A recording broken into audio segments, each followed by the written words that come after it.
Hi, I'm Alex Lamb, author of the Roboteer science fiction novels, and you're watching Secrets of the Universe, the incredibly exciting video series in which I attempt to explain every single major conundrum that has bedeviled mankind since the dawn of people worrying about stuff. So yeah, that's me. That's what I try and do. I fail, of course, but hopefully fail well and fail interesting, and solicit feedback from you, the beautiful people out there in internet land, so that I can get better. What am I going to talk about today? Money. Money, ladies and gents. Why am I going to talk about money? Because I got a YouTube request. I love getting requests. Actually, it wasn't a YouTube request, it was a Facebook request. It's just slightly different, but it's still a request. Anyway, I got a request. It was from a marvellous fellow in Finland whose name is Keir Finlow Bates, who I knew from before, and he runs a blockchain company of all things. Imagine that. So yeah, that was why he was interested in money, because he was interested in the definition. Anyway, suffice to say, money, ladies and gents. So what is money? I think you probably know. You probably encountered money somewhere in your life. That's not an unusual thing to sort of suddenly come across when you're attempting to conduct any kind of transaction whatsoever. Why is it interesting? Well, we've spent our lives staggering after its monochrome rainbow. I think that it's somewhat interesting, and it's like, why does everyone have to do that? That's interesting. I think there's plenty of interest, and there are lots of people who are interested in money, some of them unhealthily so. So anyway, that's money. There's another lurking question here.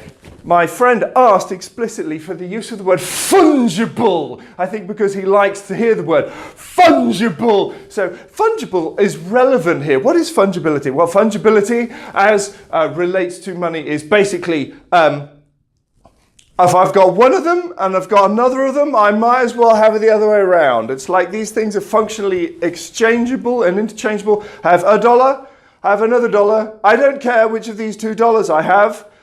They're both dollars. So yeah, that's a fungible commodity. So people tend to think about money as fungible, but it gets complicated, ladies and gents. It's not all exclusive of that, because different kinds of money are not necessarily immediately exchangeable in a perfect and coherent fashion. Like if you want to exchange dollars for euros, you have to have some kind of a discussion with somebody at a till, or go and do something complicated at a bank where someone tries to charge you a fee.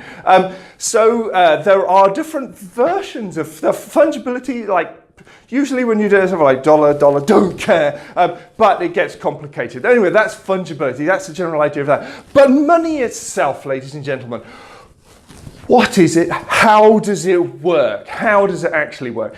Well, what the more traditional way of describing money might be to sort of say it's a means of, it's sort of like a socially encoded means of registering a transaction, if you like. We'll talk more a little bit about what that actually means. Another definition that I think is probably more relevant is an alternative to mass social violence. If you don't have money, then you need to do barter, and barter gets complicated. But generally speaking, any means of exchange is an alternative to people running up and hitting each other over the head with a rock and running away with the goat they just killed. That's the general thing. That's what's money for. So it's a medium of exchange that limits the amount of confusion and violence generally involved in people attempting to transfer resources between each other. But why do we transfer resources at all? What's going on here? Well, it's a little bit like what happens in computers. So when you've got a computer, you've got programs that need to use resources. So you're like, I am program A. Program A wishes to make use of a file. I am using this file now. Please do not attempt to use the file. So what happens is if that program takes up like a file lock, if you like, on that particular file, and then program B comes along, I wish to use the file. And then program A is like, you cannot. I still have it locked. It's like, but you died a long time ago. When am I going to actually get to use the bloody thing? It's like, I do not know. I am dead now. And so so on and so forth. You get the idea. Programs, sometimes file locks go wrong, but the idea is that once you have a system of this, it's like it prevents, two programs from trying to write against the same file and all hell breaking loose if somebody's changing the data that somebody else is trying to look at. We do the same thing, ladies and gents.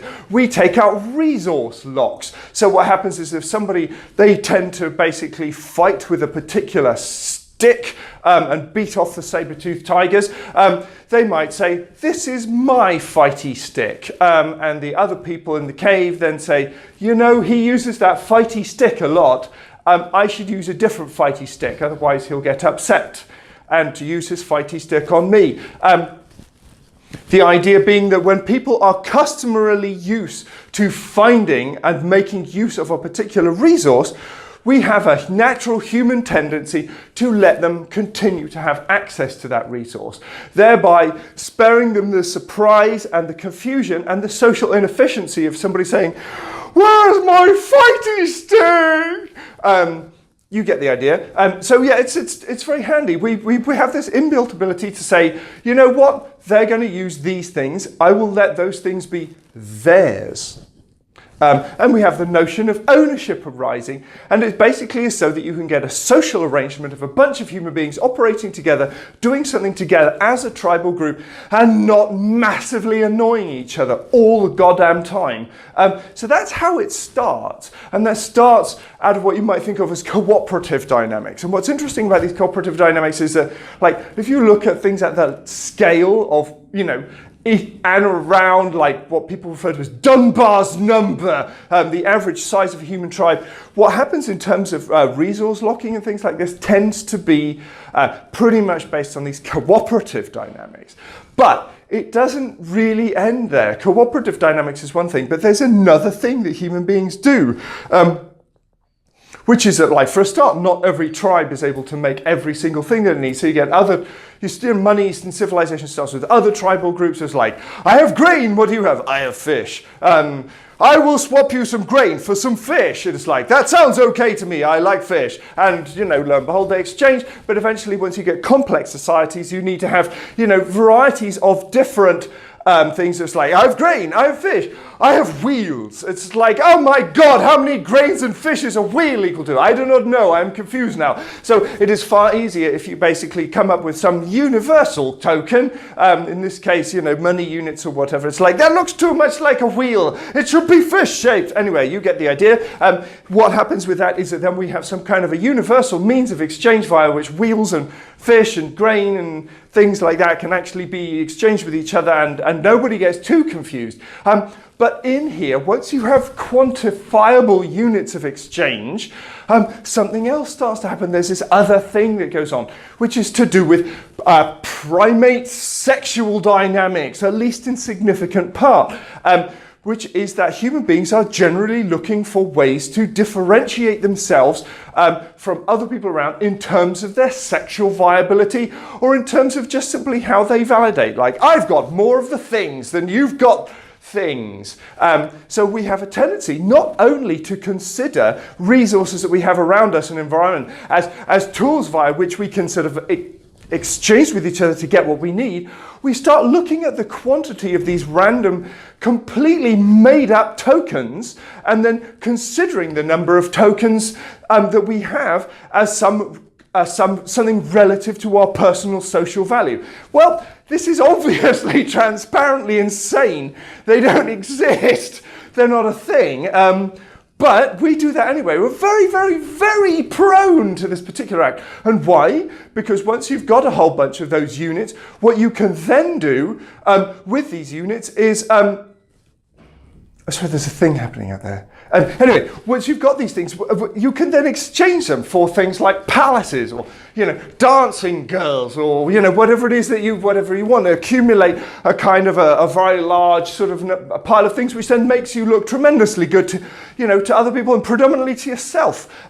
So that's the other thing that happens. So we go from cooperative dynamics to what you might think is something more like ecosystem dynamics, because anytime there's the desire for some kind of commodity, we get these sort of like complicated patterns where people are trying to occupy different niches, of course, And the other thing is that the pattern starts to break down because once we have, imbalances and, they've got more of the stuff and they have all the dancing girls, what have you, then the whole idea of having money in the first place starts to degrade because people say, you know what? He's got a really big palace full of things. I could have those things. I've got my fighty stick. Wade in with fighty stick and take all the dancing girls, or what have you. You get the general idea. As civilizations develop and eventually people decide that it's just kind of like gender-wise completely unacceptable to have dancing girls and instead we have dancing persons, which is far more civilized.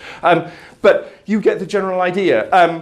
People improve. We have improved. We have gotten better as a society. We've gotten more fair and more just and more thoughtful and more scientific. And money, at some level, is a tool via which we have been able to do these things. But because it is subject to these ecosystem dynamics, but the interaction between human beings does not scale in the same way that organisms in an ecosystem do, what happens is that you tend to get certain individuals will accumulate more and more of the money in a particular setup. So we get this self-organized criticality pattern. So money tends to slide to a point, accumulate in enormous piles in somebody's hands, at which point social criticality kicks in and then things explode, people start setting things on fire and the whole system resets itself. Not necessarily always because, somebody wades in and there's a revolution. Sometimes it's because war, sometimes it's because the person who has all the money decides they want more and engage in systematic overreach and they say, we will go over the hill and steal more money because I do not have my third swimming pool, and then they try and do that. It's like, oh my God, they have guns! Fail, run away, and then you get the idea. But anyway, so the ecosystem dynamics that leads. This is what I find fascinating about humans and money is we do not have any kind of means to self-regulate this process of accumulation of wealth to a point, and it's an extremely simple process. You get 100 people in a room, you assign them randomly $1,000 in single dollar bills each, and besides being confused and annoyed by an enormous pile of bills that they've received, you basically tell them to engage in a game. Hand money out at random to the people that you meet. And you might imagine that you have people in the room and you look at how much money everyone has, and it's just like, take more dollars, I don't need them. And it's just handing money out at random. What happens to the dollar piles? Do the dollar piles stay even? No, they don't. What happens is a few people end up with almost all of the dollars, and a very large number of people end up with no dollars at all, despite the fact that it's a random process. This is not something that involves, somebody being really good at dollar reception or some such a thing. Really what it is that when you put money in a pool like this, it's subject to essentially an entropic process. Money will slide to a point. In fact, if you don't want money to slide to a point into the hands of a single individual, you have to put an enormous number of checks on the system to make that not happen. But mostly when people find themselves with a large pile of money, they're like, I worked hard for this. You shouldn't take this away from me because I had to do a lot of work to have these things show up in my pocket. And everyone's like, I'm not, actually, I was working also. No, look, I did a lot of work. And then they don't particularly want to relinquish the enormous pile of money. And so, what happens is inevitably it does slide to a point and then everything breaks and the whole system starts over and gets tremendously silly. Are we able to come up with any kind of a social system that's capable of doing anything else? I'm not entirely sure. We'll have to cover that in another video, ladies and gents. But for now, money. Mysterious, strange, fascinating stuff. Probably enough. Hooray! Thank you for watching and listening. Next time, something else completely different. In the meantime, may your day be entirely splendid, and may an enormous pile of random dollars appear in your hand.